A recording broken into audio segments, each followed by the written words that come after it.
everyone, I am here with Councilmember Ann Kitchens at Atkins High School for the EV for Schools opening ceremony. Can you talk about why it's important to involve education in transportation electrification, but really just meeting these overall city goals that we have for ourselves? Why is education such an important piece of that? Well, you know, students are our future. I mean, they're the folks that will be using the kind of systems that we want to put in place. You know, I talk about shared electric and someday autonomous vehicles.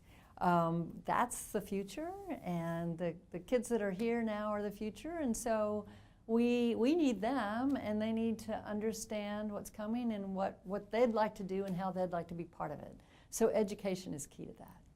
You just mentioned shared electric and autonomous vehicles. I know that that's the direction that we hope to go in as Austinites. Can you talk a little bit about how Austin is moving forward with shared electric and autonomous vehicles? Well, the electric, what you saw today, the EV in schools is a huge program.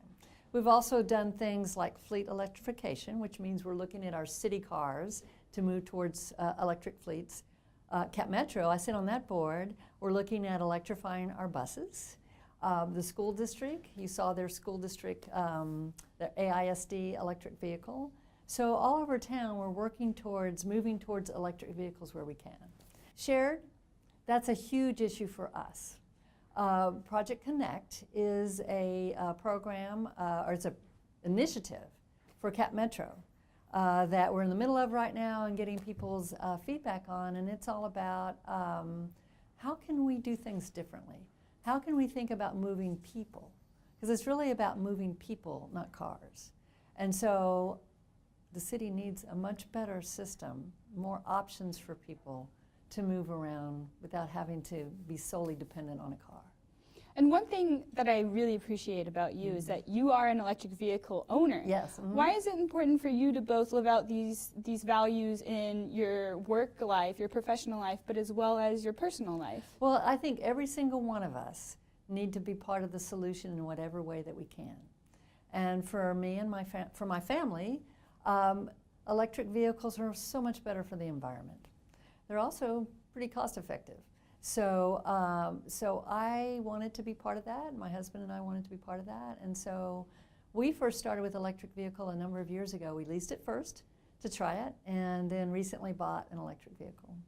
As we think about how we're going to live out some of these values of environmental sustainability, why is that environmental sustainability? Why is it important that that kind of becomes a cornerstone of education for both, you know, our schools, but I think in our communities as well? Why is that so important for us to take into account and start thinking about now?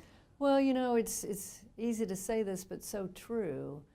We have one planet, and we don't get to replace this planet, and so we need to protect this planet. And climate change is a very, very real thing.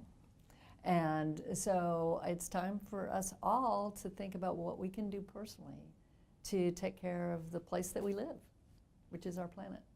So EV for Schools is a program that is really helping to drive environmental sustainability. Yes, because Austin. it's helping our kids understand electric vehicles, what they do, what the potential for them is, what the technology is behind it, and helping them see where they might work in the future as part of this system, and because we need people in the future that can be able to work with electric vehicles.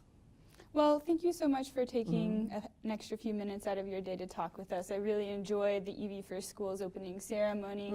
I'm really looking forward to what the future of the program holds. I know that there are hopes that it, you know, expands nationally, maybe even globally, trying to get younger people involved in electric vehicles and really understanding what it's going to take to get that large adoption out there. So thank you for your time. Thank you.